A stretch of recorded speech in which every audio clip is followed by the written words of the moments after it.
انتخابات سے پہلے عمر عبداللہ صاحب نے جموں کشمیر کی عوام سے 200 یونٹ مفت بجلی دینے کا وعدہ کیا، دوسروں پر تنقید بھی کی اور یہ بھی کہا کہ انتخابات کے بعد وہ سب کچھ ٹھیک کر دیں گے۔ لیکن انتخابات کے بعد کیا ہوا؟ انتخابات کے بعد عمر عبداللہ صاحب نے اپنا موقف مکمل طور پر بدل دیا اور انہوں نے پورا کا پورا الزام جموں کشمیر کی عوام پر ڈال دیا، اور انہوں نے کہا کہ کچھ لوگ 4 بلب کا ایگریمنٹ کرتے ہیں اور لگاتے 4 ہیٹر ہیں، اور عمر عبداللہ صاحب کا یہ بھی کہنا تھا کہ وہ چاہتے ہیں کہ جموں کشمیر میں 100% میٹرنگ ہو۔ یہ یو ٹرن صرف عوام کے اعتماد سے غداری نہیں ہے، بلکہ یہ ان لوگوں کے ساتھ مذاق ہے جو روز بجلی کی کٹوتی اور بھاری بلوں کا سامنا کرتے ہیں۔ لیکن اس مسائل کی جڑ کو سمجھنے کے لیے ہمیں ماضی میں کیے گئے نیشنل کانفرنس کی طرف سے ان فیصلوں کو دیکھنا ہوگا۔ سال 2000 میں جموں کشمیر نیشنل کانفرنس نے ڈاکٹر فاروق عبداللہ صاحب کی قیادت میں جموں کشمیر کی تاریخ کی ایک بہت بڑی غلطی کی۔ انہوں نے ہمارے 7 ہائیڈرو پاور پروجیکٹس مرکز کی طرف منتقل کر دیے۔ یہ وہ ہائیڈرو پاور پروجیکٹس تھے جو ہمارے دریاؤں اور ہمارے وسائل کے اوپر بنے ہوئے تھے، اور افسوس کی بات یہ ہے کہ اس پہ کوئی فارمل ایگریمنٹ نہیں ہوا تھا۔ اور سب سے بڑے افسوس کی بات یہ ہے کہ یہ جو power projects Jammu Kashmir national conference نے سینٹر کی طرف منتقل کیے، اس کے اوپر انہوں نے کوئی فارمل ایگریمنٹ نہیں کیا کہ مرکز جتنی بھی اس پہ انویسٹمنٹ کرتی ہے کتنے ٹائم فریم میں اس کو ریکور کر کے یہ پاور پروجیکٹس جموں کشمیر کی طرف منتقل کرے گی۔ ان فیصلوں کے نتائج کیا ہیں؟ ان فیصلوں کے نتائج یہ ہوئے کہ ہندوستان میں جتنی بھی آج بجلی پیدا ہوتی ہے اس میں جموں کشمیر کے جو پاور پروجیکٹس ہیں ان کے ذریعے 40% کنٹریبیوشن ہماری جاتی ہے یہاں سے۔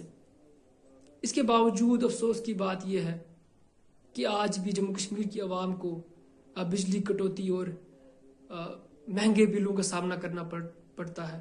جموں کشمیر مرکزی سرکار کو اپنی ہی دریاؤں پر پیدا کردہ بجلی کے لیے سالانہ 4000 کروڑ روپے ادا کر رہی ہے۔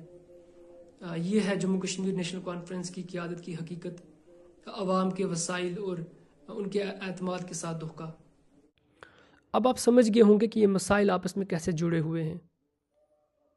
آج جموں کشمیر میں جو بھی بجلی کا بحران ہے اس میں جموں کشمیر کی عوام کی کوئی غلطی نہیں ہے، جیسا کہ عمر عبداللہ صاحب فرما رہے ہیں، بلکہ یہ نیشنل کانفرنس کی ان غلط پالیسیوں کا نتیجہ ہے جس میں انہوں نے 7 ہائیڈرو پاور پروجیکٹس مرکز کی طرف منتقل کر دیے۔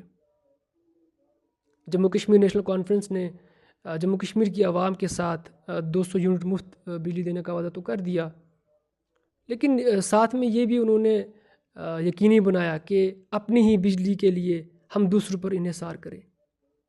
اگر وہ منصوبے، وہ پاور پروجیکٹس پہ ہمارا خود کا کنٹرول ہوتا تو آج اتنی بجلی کٹوتی نہیں ہوتی۔ آج سردیوں کی اس موسم میں عوام کو اتنی دشواریوں کا سامنا نہ کرنا پڑتا۔ آج ہمیں اتنے بڑے اور مہنگے بل نہیں دیکھنے پڑتے۔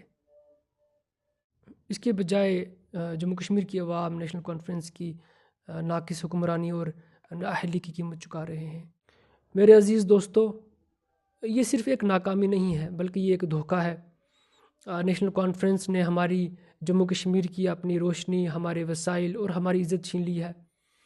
عمر عبداللہ صاحب عوام پر الزام لگا رہے ہیں، لیکن حقیقت یہ ہے کہ ان کی پارٹی کی غلط پالیسیاں ہیں جو ہمارے مسائل کی جڑ ہیں۔ نیشنل کانفرنس سے میں یہ کہنا چاہتا ہوں کہ جھوٹے وعدے کرنا بند کر دیں۔